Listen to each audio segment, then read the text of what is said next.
अस्सलाम वालेकुम एवरीवन।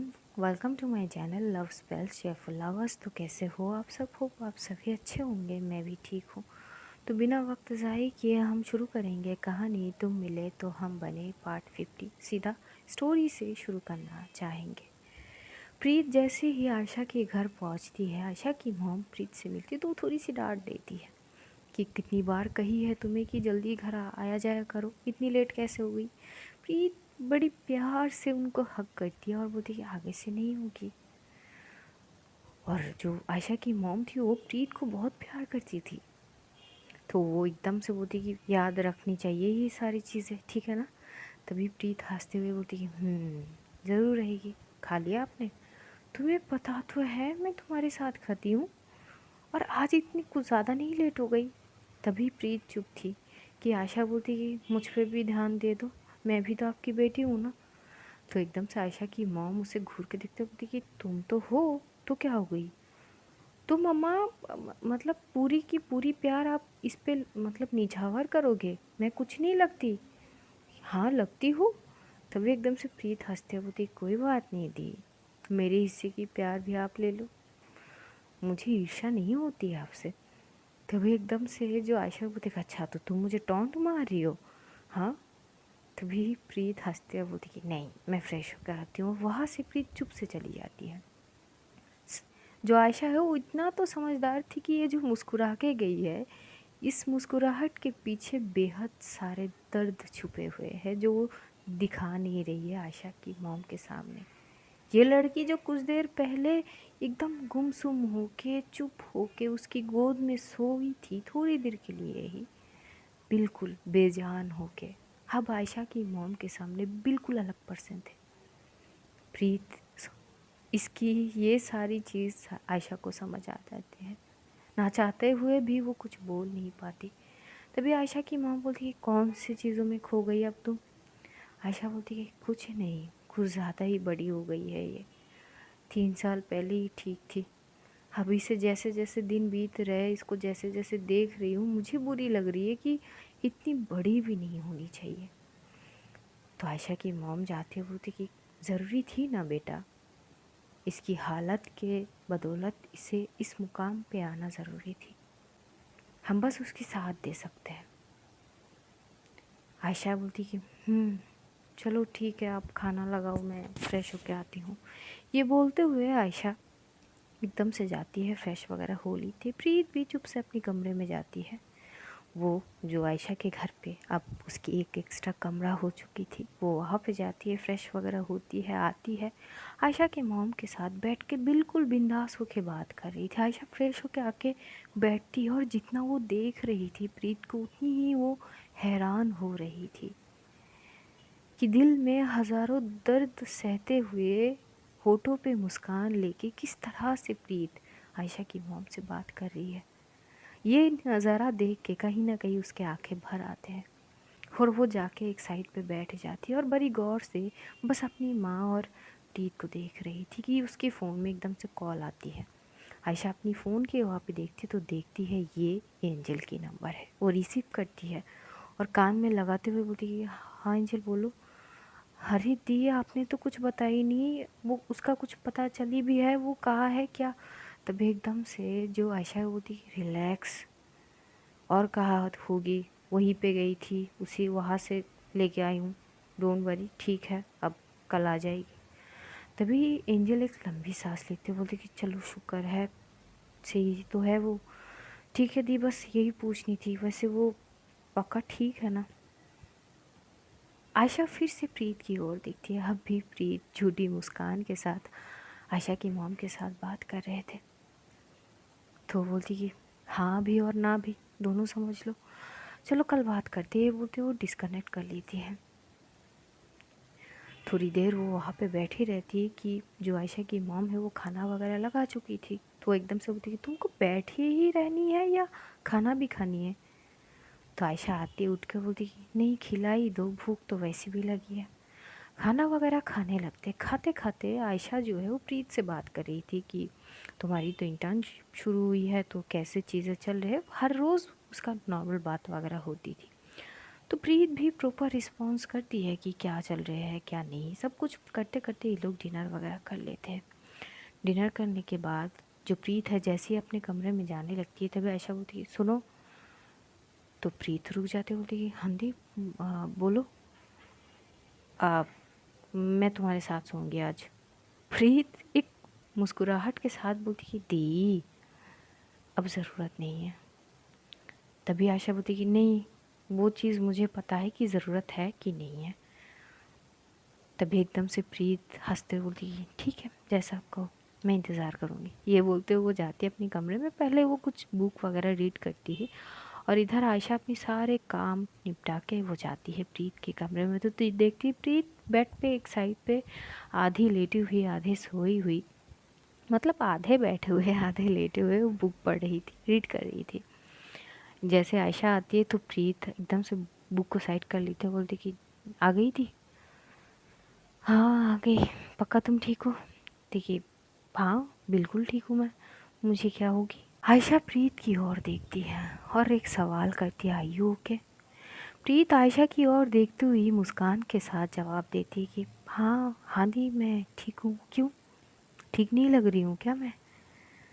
आयशा बस हंसती है, कुछ नहीं बोलती है। वो चुप से आती है प्रीत की बेड के साइड पे, दूसरे साइड पे वो सो जाती है, लेट जाती है और एकदम से प्रीत की ओर बिना देखे बोलती कि अब चुप से सो जाओ मैं हूँ यहीं पे। प्रीत भी कुछ नहीं बोलती, वो भी अपने पिलो पे सर रखे दूसरी तरफ फेस करके सो जाती है या सोने की एक्ट करती है ये तो पता नहीं थी, पर वो लेट जाती है। लगभग 1 घंटे आयशा चुप थी, शांत थी। बहुत सारी चीज़ उसके दिमाग में चल रहे थे, खास करके प्रीत को लेके। 3 साल में बहुत सारे बदलाव, प्रीत पूरी तरह से बदल चुकी थी। वो जो एक मासूम सी एक बच्ची थी प्रीत के अंदर, अब वो बच्ची पता नहीं कहाँ गुम हो गई थी। लेकिन जैसे ही लगभग 1-2 घंटे बीत जाते हैं कि तभी प्रीत एकदम से आयशा की ओर देखती है। तो देखते आयशा दूसरी तरफ फेस करके सो रही है। तो एकदम से बोलती कि ते वो एक एक बात पूछूं क्या? पता नहीं आयशा को पहले से ही पता थी कि प्रीत सोएगी नहीं, और ये जो जवाब है ये क्या जवाब है, वो क्या पूछने वाली है ये उसे बहुत अच्छे से पहले से ही पता थी। और वो एकदम से प्रीत की ओर देखती है और देखते हुए बोलती कि जब भी तुम जितनी दफ़ा ये सवाल मुझसे करोगी मेरा जवाब हर वक्त एक ही होगी, मुझे नहीं पता सांझ कहाँ है, उसके साथ मेरी कोई कांटेक्ट हुई ही नहीं। और वाकई में प्रीत यही पूछने वाली थी, लेकिन इस बार पूछने से पहले ही उसे जवाब मिल चुकी थी। तो वो अपनी आंखों को बंद करती है और जैसे ही वो अपनी आंखों को बंद करती है अब की बार उसकी आंखों से 2 आंसू सिरकते हुई पिलो के ऊपर गिर जाती है।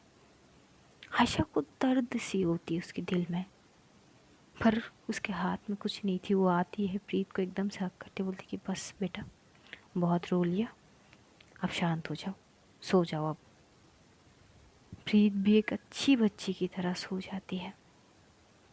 इन सारी चीज़ों से आयशा कहीं ना कहीं डिस्टर्ब तो बहुत थी, पर कोई कुछ कर ही नहीं सकते थे। सुबह होती है, सुबह की लगभग 5 बजे प्रीत उठ जाती है और उठ के वो शावर लेती है। शावर लेके वो एकदम से तैयार होती है। प्रीत प्रॉपर तैयार हो चुकी थी और तैयार होके वो जैसे आयशा को बुलाने आती है, आयशा एकदम से उठ के बैठ जाती है उसकी आवाज़ लगाने से पहले ही, और उसकी ओर एक टक घूर के देखती है और बोलती है कि for God sake don't you tell me कि अब मैं तुम्हारे साथ मंदिर जाऊँ। तभी प्रीत बोलती कि दीप लेट हो रहा है, चलो ना। आयशा बोलती कि सीरियसली, मतलब तुम्हें क्या मिल जाती है उसके लिए चुनरी चढ़ा के पूजा करा के, मतलब क्या मिल जाती है, जबकि उस शख्स को तुम्हारी कोई फिक्र थी ही नहीं। अगर होती तो 3 साल पहले इस तरह से तो छोड़ के नहीं जाती। और अगर कोई भी मतलब मजबूरी थी आई कैन अंडरस्टैंड।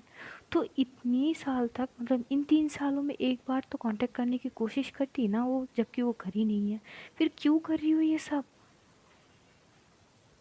प्रीत कुछ बोलती तो नहीं है, वो बस ये बोलती कि दी चलो ना, अभी थोड़ी सी क्लाउड कम होंगे क्योंकि अर्ली मॉर्निंग है, जैसे जैसे वक्त बीतेंगे तो लोग ज़्यादा होंगे, भीड़ ज़्यादा हो जाएंगे, और मुझे वहाँ से सीधा हॉस्पिटल भी तो जानी है।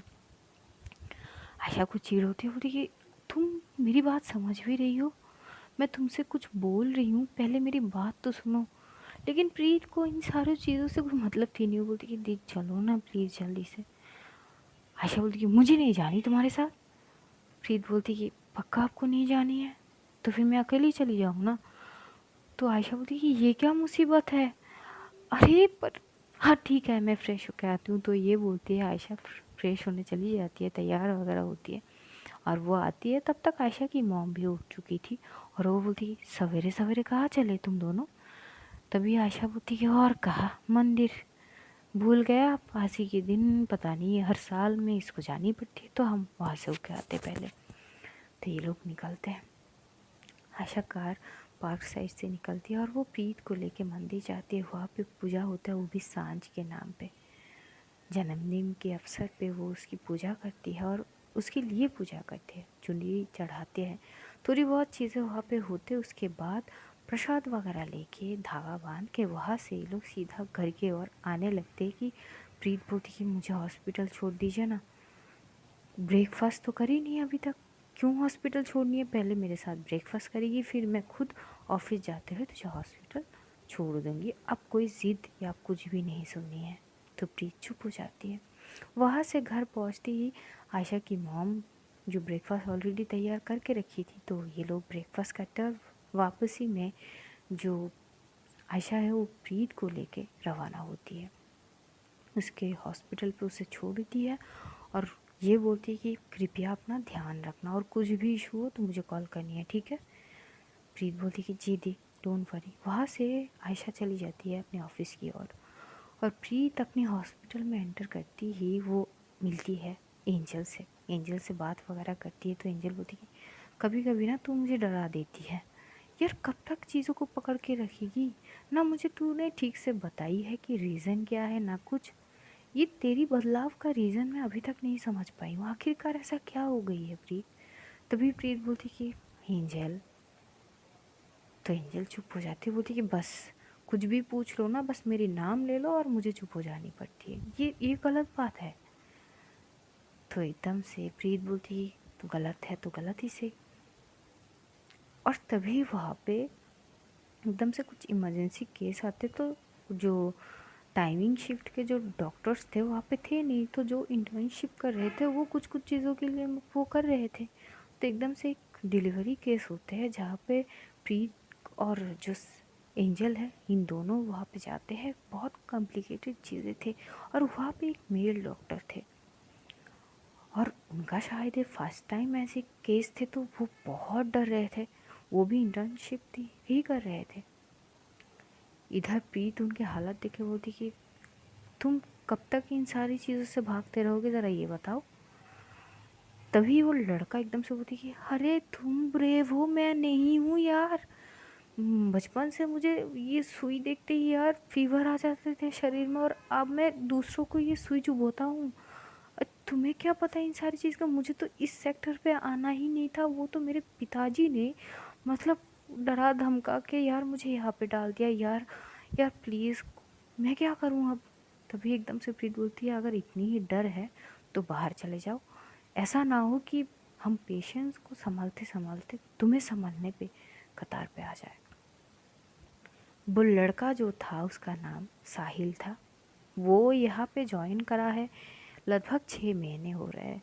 फन लविंग पर्सन था, बहुत हंसता खेलता हंसाता लोगों को, पर इसका एक प्रॉब्लमेटिक चीज़ है, ये गायनोलॉजिस्ट के सेक्टर पे आ गए थे।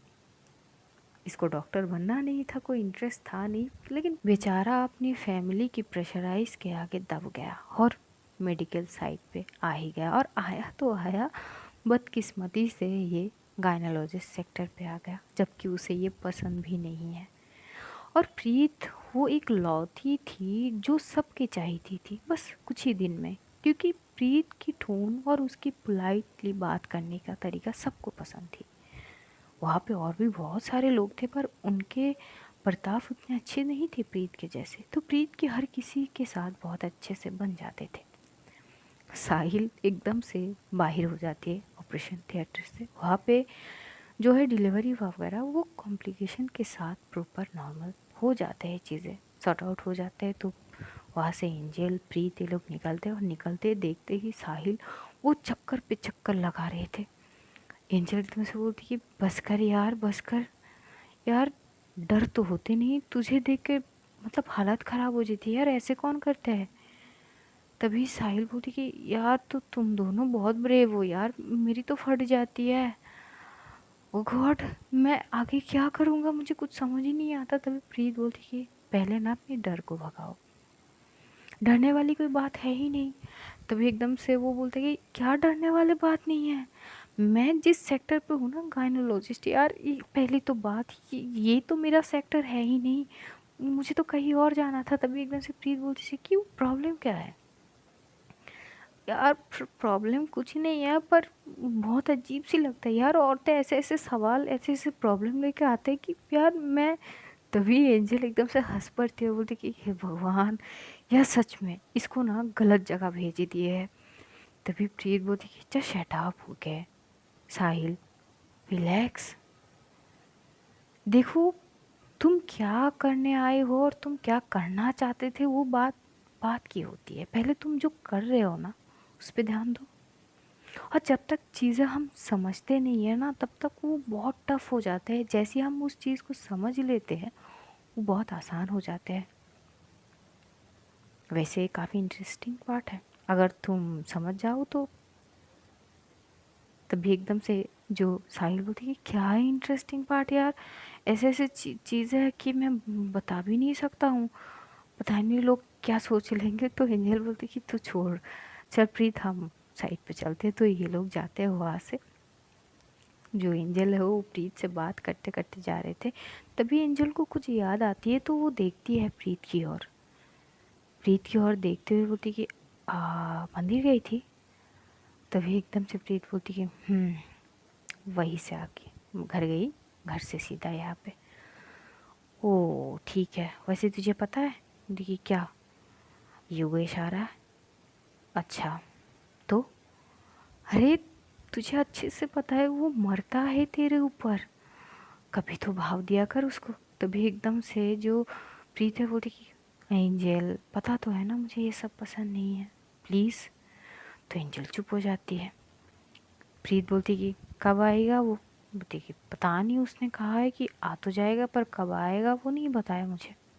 ओके फाइन, ठीक है मैं अपनी साइड पे जा रही हूँ, ये बोल के प्रीत वहाँ से चली जाती है चुप से। साहिल एकदम से आती है, आते एंजल के साथ खड़े हो जाते, बोलती एक बात बताओ यार, मतलब ये हंसती नहीं है क्या, और कभी कभार हंसती है ठीक है पर मुझे इसके हंसी ना मतलब रास नहीं आ रहे यार, ऐसा लग रहा है कि हंसती नहीं है, मतलब अंदर से वो हंसी वाली वाइस आती नहीं है, ऐसे बस लोगों को दिखाने के लिए फेक स्माइल, ऐसा है क्या। एंजल एकदम से बोलती है यार तुम यहाँ पे क्या करने आए हो, तुम क्या कर रहे हो। साहिल बोलती है कुछ नहीं, बस वो भी तो दोस्त ही है ना यार, तो बस उसके बारे में पूछ रही हूँ ना, बता दो क्या चाहता है तुम्हारा। एंजल बोलती कि जितना करने आए हो ना उतना करो ना, आसपास नज़र ना डालो, खामखा वक्त बर्बाद। ये बोलते हुए एकदम से चली जाती है एंजल। साहिल वहाँ पे खड़ा रहता है और बस एंजल और प्रीत को जाते हुए देखते। प्रीत पहले ही जा चुकी थी, बाद में एंजल। साहिल ये सोच रहा था कि कुछ तो है, ये खुश तो है पर फिर भी खुश नहीं है, बहुत कंफ्यूजिंग वाली चीज़ थे। तो वो अपनी चीज़ों में लग जाते हैं। यहाँ पे देखते देखते दोपहर तक वक्त बीत जाते हैं। वृंदा की बहुत सारे कॉल वगैरह आ चुकी थी, पर प्रीत वृंदा से भी उतनी बात वगैरह करती नहीं है। पर जैसे ही थोड़ी बहुत वक्त बीत जाते हैं, उसकी वो हॉस्पिटल के चीज़ें ख़त्म होते वो घर जाती है। घर जाते ही वो आयशा की मॉम की कामों में मदद करते हैं घर के, और एकदम से उसे कुछ याद आती है।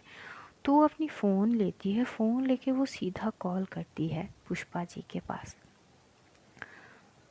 मानो कि पुष्पा जी शायद इसी फ़ोन की इंतज़ार कर रही थी। जैसे वो कॉल करती है, पुष्पा जी फ़ोन रिसीव करते बोलती है, हाँ हाँ बेटा, आज इतनी देरी क्यों कर दी। तभी एकदम से प्रीत बोलती कि आंटी वो नमस्ते, ठीक हो ना आप?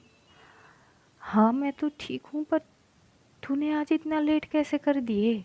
हर वक्त तो तू कॉल कर लेती थी, आज लेट कैसे हो गई? तभी बोलती है आंटी वो हॉस्पिटल में कुछ काम थी, फिर घर आई, घर के काम, तो इसीलिए लेट हो गए। आप ठीक हो ना? पक्का सब कुछ ठीक है? हाँ मैं ठीक हूँ। कोई खबर मिली क्या उसकी? तभी एकदम से प्रीत बोलती कि अभी तक नहीं मिली, पर वो मिल ही जाएगी, आप फिक्र मत करो। बाकी गांव में सब कुछ ठीक है ना? वो थोड़ी बहुत बात करती है, तो जो वृंदा है वो नोट करती है, क्योंकि उसको भी पता थी कि प्रीत पुष्पा जी से बात करती है। तो जैसे वो चीज़ों को नोट करते वो आती है और एकदम से इशारा करती है पुष्पा जी की ओर कि माँ वो फ़ोन देना, ज़रा उससे बात करूँगी। तो वो बिना कुछ आहट करे ही फ़ोन दे देती है। प्रीत बात कर रही थी कि आप दवाई वगैरह ठीक से लेना, वहाँ की चीज़ों को अच्छे से देखना और ज़्यादा परेशान मत होना, मैं पता कर ही लूँगी। तभी वृंदा बोलती कि जब फ़ोन में बात करनी थी, फ़ोन रखी हो, तो जब फ़ोन पे रिंग होती है तो उठा नहीं सकती, या मुझे इग्नोर करती हो क्या? और कब तक ऐसे रहेगी? ऐसा मैंने क्या ही कर दिया जिसके कारण तुम मुझे इस तरह से सज़ा दे रही हो? क्या किया मैंने प्रीत? प्रीत एकदम से चुप हो जाती है। वृंदा बोलती कि प्रीत मैं तुमसे बात कर रही हूँ, जवाब दोगी कि नहीं दोगी? प्रीत बोलती कि बाद में बात करूँगी। तभी एकदम से जो वृंदा थी बोलती कि मारे को कोई बाद में बात करनी ना से, सीधी सीधी जवाब पूछ रही हूँ तो जवाब दे दे। चल क्या रही है, ऐसा क्या कर दिया मैंने जो मुझसे रिश्ते नाते सब कुछ तूने छोड़ छाड़ के वहाँ पे बैठी रही है? वहाँ भी पहुँच जाऊँ तो तू ठीक से बात ना करती है, क्या हो गई है? और कितनी देर तक ये सारी चीज़ चलते रहेंगे? तभी एकदम से जो प्रीत है बोलती कि दी वो सर दुख रही है, थोड़ी बाद में बात करूँगी, और वो डिस्कनेक्ट कर देती है। वृंदा परेशान थी, तो यश आता है और बोलती कि क्या हो गया? पता नहीं, पता नहीं इस लड़की के दिमाग में चल क्या रही है, न ठीक से बात करती है न कुछ। जब भी मिलने जाऊँ तो रूखी रूखी सी बर्ताव। यश एकदम से बोलते कि धीरे धीरे सब ठीक हो जाएगा। वृंदा बोलती कि 3 साल तो हो गए, अब कितने बदलेंगे? रवैया बदल चुकी है इसके हमारी ओर, शायद आंखों में चुभने लगेंगे। तो यश बोलते कि ऐसा कुछ नहीं है। वहाँ से थोड़ी बहुत बातचीत वगैरह होते हैं, और इधर जो प्रीत है वो आयशा की मॉम को फिर से मदद करने में लग जाती है, और इधर जो आयशा है वो अब भी ऑफिस में थी। पर हाँ, प्रीत कब हॉस्पिटल पे गई है, क्या कर रही है लंच टाइम में, क्या खाई है, वो सारी टेक्स्ट उसके फ़ोन में पहुंच जाती है कि वो कब घर आई है, कब क्या, सब कुछ। जैसे वो घर आती है उसे वो चीज़ पता चल जाती कि हाँ घर जा चुकी है, तसल्ली हो जाती है। इधर शाम के 6 बजे थे। प्रीत सोफे पे बैठी हुई हॉल पे कुछ कर रही थी अपने फ़ोन के साथ कि कॉलिंग बेल बजती है, कि प्रीत उठ के जाने लगी कि तभी वहाँ पे आयशा की मॉम आके दरवाज़ा खोलती है। और जैसे ही दरवाज़ा खोलते हैं वो थोड़ी सी शॉक हो जाती है, क्योंकि सामने एंजल खड़ी थी। आयशा की मॉम एंजल को बहुत अच्छे से जानती थी कि ये प्रीत की दोस्त है। तो वो देखते कि एंजल तो खड़ी थी, पर एंजल के पीछे कोई तो था जो ठीक से दिखाई नहीं दे रहे थे। वो एकदम से पूछती कि अरे एंजल बेटा, तुम यहाँ पे इस वक्त, और ये तुम्हारी पीछे कौन है? जैसे ये सुनती है प्रीत वो एकदम से खड़ी हो जाती है। वो आती है, समीक्षा और आती है, ये सारी चीज़ देखते हुए बोलती है ये कौन है? और तभी एंजल के पीछे से जो है योगेश निकलता है, और वो निकलते हुए उसके हाथ में एक फ्लावर्स के बुके थे, वो एकदम से प्रीत के सामने रखता है और बोलते कि ये तुम्हारे लिए। प्रीत लेती है, हंसते बोलती कि तुम, यार तुम कभी नहीं सुधरोगे। योगेश बोलती कि यार सुधर के चीज़ों को करने में मज़ा नहीं आता है ना यार, और मैं बिगड़ा हुआ तो नहीं हूँ। तभी एकदम से जो है प्रीत हंसते बोलती कि सही है, तो हमारी गली आज क्यों आना हुआ? तभी योगेश बोलते कि यार पता तो है 2-2.5 महीने से बाहर था, आज ही आया हूँ। और आते ही सबसे पहले ख्याल ये आया कि मैं अपनी दोस्तों से एक बार मिल लूँ, तो सीधा आ गया। नहीं आया नहीं था, मैंने पहले इस मैडम को कॉल करे जो बड़ी रहमी से मेरे हर एक कॉल को डिस्कनेक्ट करे थे लगभग 15 मिनट तक। तो एंजल एकदम से बोल पाती कि मेरी क्या गलती है भाई, तेरी ही गलती है, अननोन नंबर से तू कॉल करेगा तो मैं कट तो करूँगी ही ना। तभी एकदम से जो योगेश है वो हाथ जोड़ लाता है कि भाई तेरे साथ ना मैं लड़ नहीं सकता हूँ, मैं बहुत थक चुका हूँ, बस मिलने आया हूँ, मिल लूँ और फिर चलते बनेंगे। आज कहानी यहीं पे रखते, जानेंगे अगले एपिसोड में क्या होता है। तब तक अपना ध्यान रखिए, अपनों का ध्यान रखिए, ढेर सारा प्यार बांटिए, खुश रहिए, खुशियाँ बांटिए। Love you all guys, see you soon, दोबारा मिलेंगे ज़रूर। खुदा हाफिज़, tata, good night guys, take care all.